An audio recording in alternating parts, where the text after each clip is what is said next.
This is the difference of jiu-jitsu of any sport I've ever seen. Jiu-jitsu is the only sport I've seen where you learn how to lose a lot before you ever learn how to win.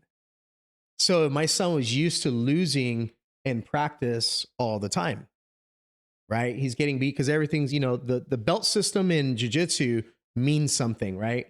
It really does. I've seen people dominate me, and then I see that same person go get dominated. It's like I'm getting dominated by a purple belt, and then all of a sudden I see this black belt toying with the guy that just toyed with me.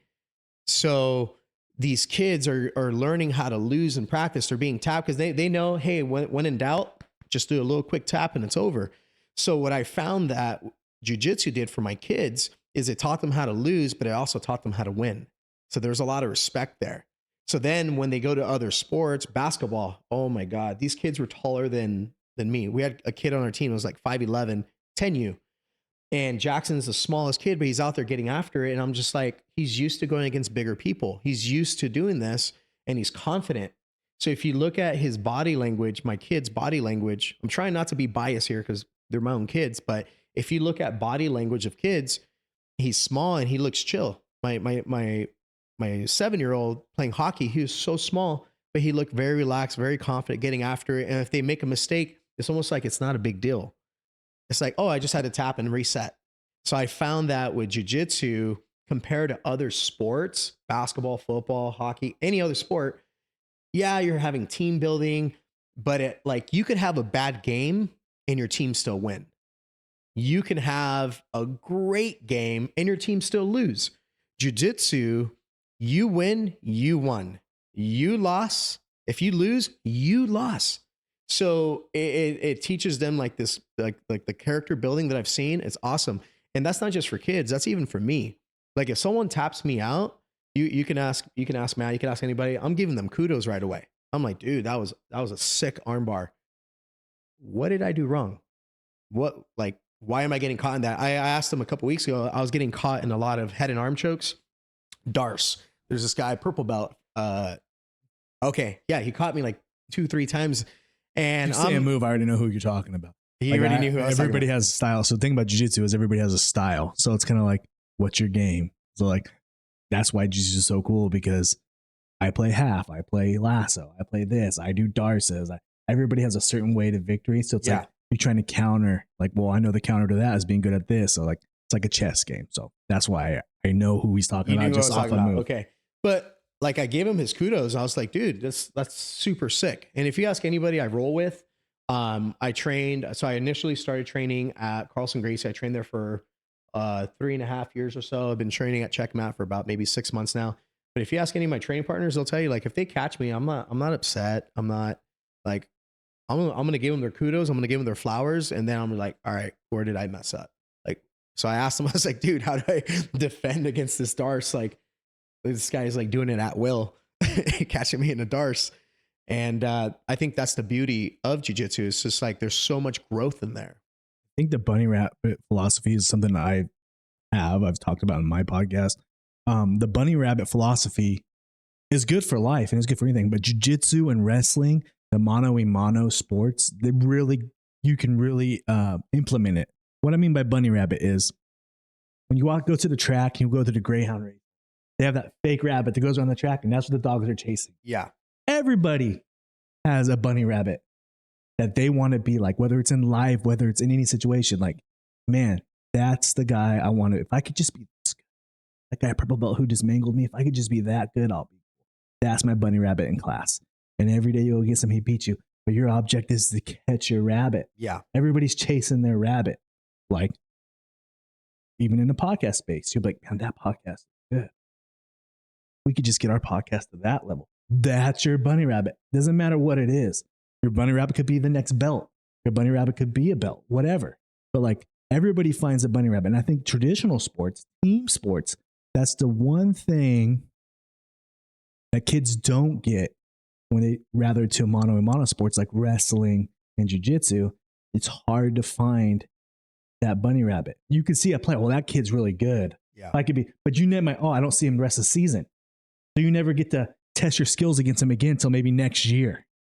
right? Yeah. But in jiu-jitsu, oh, he beat me. Oh, he beat me. Oh, he beat me again. Oh, he beat me, but he didn't tap me. Oh, he didn't pass my guard. And every day you're like catching your rabbit. And once you catch a rabbit, find a new one. Yeah. Or maybe your rabbit is so high that you'll never catch him. But look what you're passing on the way up. So I think, like you were saying, the one-on-one sports teaches you how to lose, teaches you how to win. And no matter what happens, you can be like, it ain't as bad as being neon bellied in front of my mom and dad, Yeah. and losing, Yeah. tapping in front of your mom and dad. Yeah. Some knew what's the biggest problem I have is I tell these white belt men who come into my class and they go to their first tournament and I tell them, don't bring your wife, don't bring your kids. I was like, just come with the team, your first tournament. I know you want to write grandma and mom and everybody. Yeah. Don't, because just lose in front of us. No pressure. Nobody wants to fall in front of their wife. Yeah. Especially a white belt, because she's like, man, you don't know nothing. That guy doesn't know nothing. He beat you. Like, at black belt, it's fine. I lose to another black belt. Like, well, they're both. He's black belt, though. Like, that guy's just a better black belt. White belt, you have no, like, you're in trouble. So go to a tournament with the people you lose in front of every day. And, like, build your confidence, and then, like, just post the highlights. You know what I mean? Just post the highlight. That's what you should do. Don't. But like jiu-jitsu teaches kids that. They teach them how to lose, teaches them how to fail. And I think that's a good thing for anything in life, is to be, a good loser. Some people, if you find a good loser, I'll show you a loser. I think that's the dumbest quote ever, because being a good loser teaches you how to overcome. And as long as you can teach your kids not to quit on a bad day. Yeah. Like, we don't quit on a bad day. Yeah. My daughter didn't want to do soccer. She had a bad game. I was like, well, you're not quitting on a bad day. Yeah. You score 2 goals in a game, and then you tell me you want to play no more? All right. That's fine. Yeah. Speaking of losing, I remember I was listening to a podcast with Rickson Gracie, and he was telling the story of, like, his first tournament when he was a kid. I think he said he was, 7, 8 years old. He was a kid, right? And his dad, invented jiu-jitsu, right? Or his grandpa, or I don't know the exact, I'm sure you know who.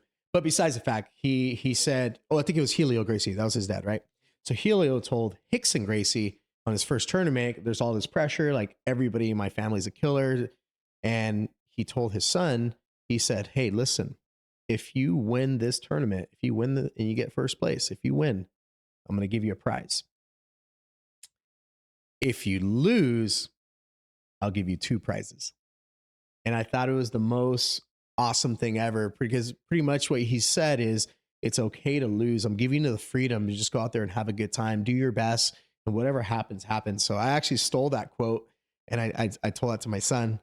And I remember, like, his first tournament, he lost, and he was just cool about it. And then soon after that, he started winning.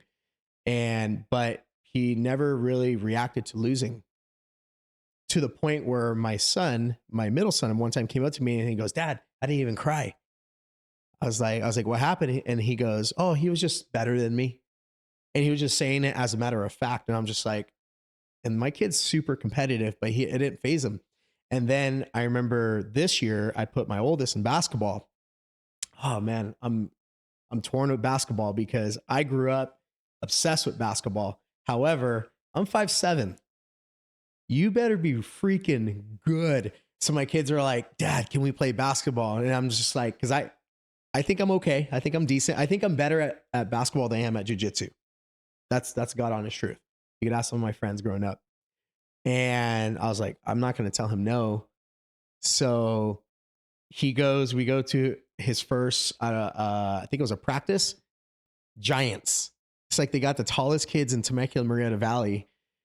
And I'm just like, I was like, wait a second. That kid looks like he has a shadow coming in. He's 10 years old. There's no freaking way. It was 10 to 12. And my son is 10 and he's on the short side. And I remember I was like, man, because I could tell he was a little nervous. And then I thought of jiu-jitsu. I said, hey, Jackson, I want to tell you a little secret. I said, I said, they're not allowed to choke you out. They're not allowed to like strangle you. They can't grab your arm and try to armbar you. The worst thing that can happen is they can score a point on you. And he looked at me. He started cracking up. He goes, I was like, you think you're going to be okay if they score a basket, put that ball in that hoop on you? And immediately it's like he got the clearance to be like, it's okay if you go mess up. It's okay if they're bigger. And then my son was really bad at basketball. Yeah. But because he had that freedom, by the end of the year, by the end of the season, he looked like completely different. He could dribble. He was running, sprinting up and down court, did whatever the coach asked him to do. But just having that freedom and be like, listen, like you're used to people trying to do a knee on belly on you. You're used to people on your back trying to strangle you. I was like, in basketball, literally all they can do is throw a ball in a hoop and then they talk smack. Yeah.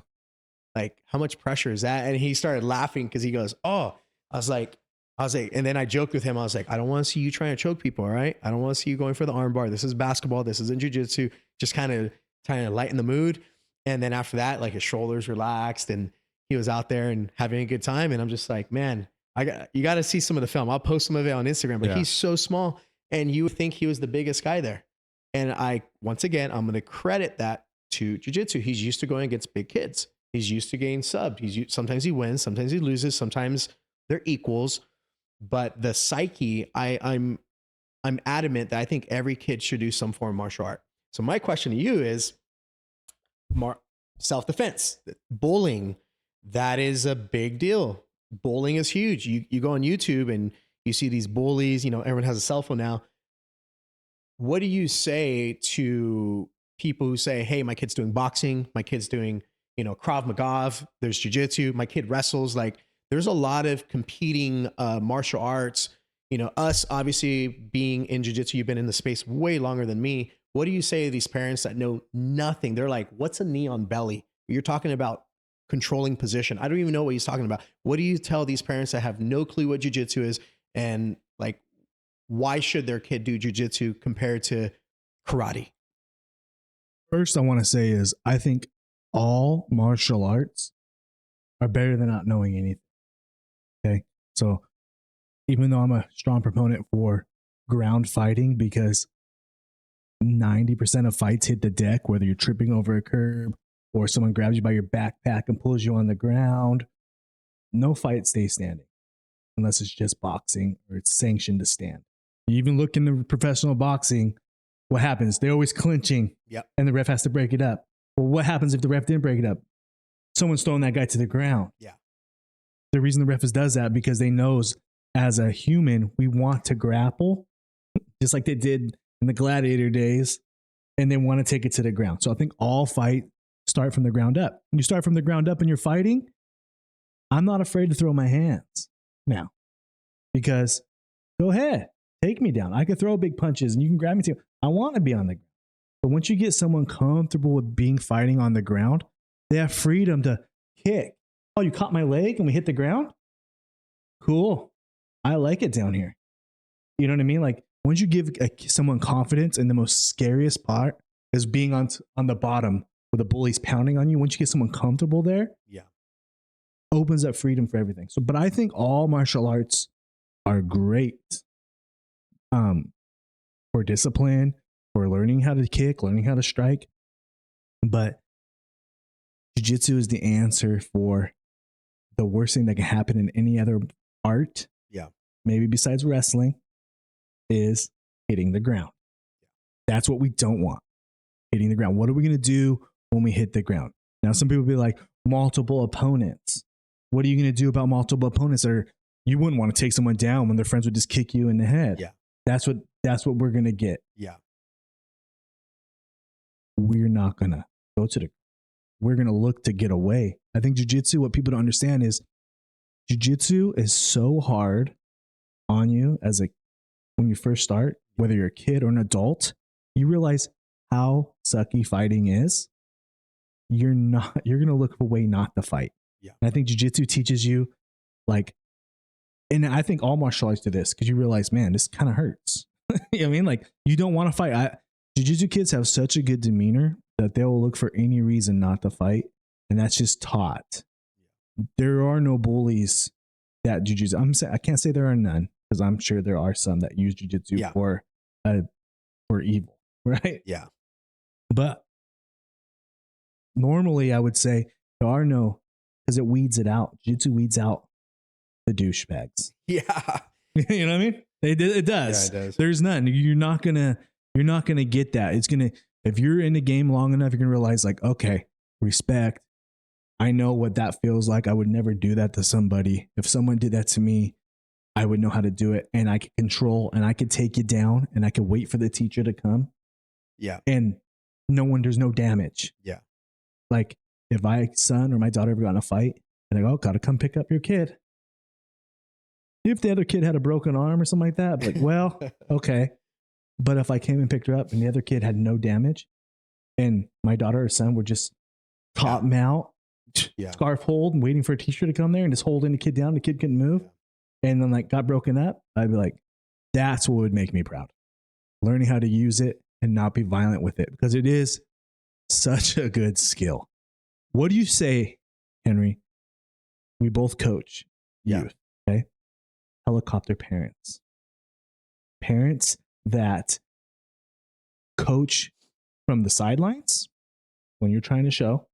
Parents that, like, are really like, get so mad at their kids after a failed sporting event that, like, a bad coach, whether it's your parent or a coach itself, can really cripple the drive of an athlete. Yeah. What do you say about helicopter parents? I think it's a push-pull, because, as a parent, there's times where, I'll see my kids, like, we have to recognize when they need that push, like maybe they're being a little lazy, maybe they're not focusing, they're, looking at squirrels. My kids have been guilty of that. One of my kids got hit with the baseball one time. The coach goes, "Hey, I'm going to hit the ball to you, Jameson." I think he's like 5 years old at the time, 6 years old. Ball comes, boom, hits him on the head. He runs off the field crying. And we go, "What happened?" He goes, "He was looking at an airplane." So that's a situation where, hey, Jameson, you got to pay attention, listen with your eyes, listen with your ears. That's me pushing them softly. We got to understand how much push, right? But we also got to learn when to pull back. We got to learn when to pull back. And it's tough, because as adults, we're competitive. Like, I'm of the generation, like, even now, like, I play to win. I don't like this BS of we're playing to have fun. Winning Everybody is gets the fun. trophy. Yeah, I play to win, but I'm an adult, and you're an adult. Like, I don't go to work with my business and, like, let's say I'm training an athlete. I'm not going to, like, just try my best. No, I'm training to make him the best. So when I have an athlete in front of me, I'm going to make him the best. So that's my mindset. But however, if it's a 7-year-old, 9-year-old, 10-year-old, they lose a tournament, big deal, grow from it. I think learning how to pull back and learning how to say the right things. I have to remind myself of this, because I have to, like, turn it off. I'm at the game yesterday, and, I get excited. I'm a fan. I'm not a coach at the game. I'm a fan, and I'm yelling, and my wife looks at me like, I got to tone it down a little bit. And I'm just getting excited, but we have to be mindful of that. If you're a parent that's ultra competitive, I know I am. I'm super competitive. I hate losing. I really do. However, I'm smart enough as an adult to be able to reframe a loss and be like, he caught me in a darce. I need to go figure out the solution to how to not let this happen again. Right. So I'm competitive, but I'm also not naive. With a child, we got to know, when do they need a push? When do we have to pull back? And I think a lot of parents, they take it too serious. And there was a strength coach. His name's Joe Ken. Cam Newton? Yep. He was Cam Newton's strength coach. So he was the strength coach of the year in the NFL and in college. And I remember listening to one of his lectures, and he was talking about scouting. And he goes, no recruit is ever going to come up to you and be like, "Hey, what was your son doing when he was 10 in the kids World Series?" Like, they don't care. No college coach, not even a high school coach, they don't care what your kid did when he was 8, when he was 9. So I feel like before puberty, it's about learning how to lose. It's about development, growing physically, growing emotionally. So as a parent, we gotta encourage that. But then we also got to know, like, okay, now it's time to learn how to win. So I feel like as parents, we train kids and we push them and we get upset and we don't, like, dude, he's 8. Like how, like, I don't want to ruin his love for the sport because I don't want the kid to ever think he's going to do bad. So I'll give you a story. My son, Jameson, he's pretty good with hockey. He clicked. He's the one that's 7 years old, did well in 10U. And I remember he did a tournament, and this was this summer with a travel hockey. Is that what you call it? I don't know. A travel hockey team. He got California. invited I don't to play like a hockey. 2-day tournament, right? And these kids were freaking good. Like, the coach goes, every kid who's there is like your kid, but if not better.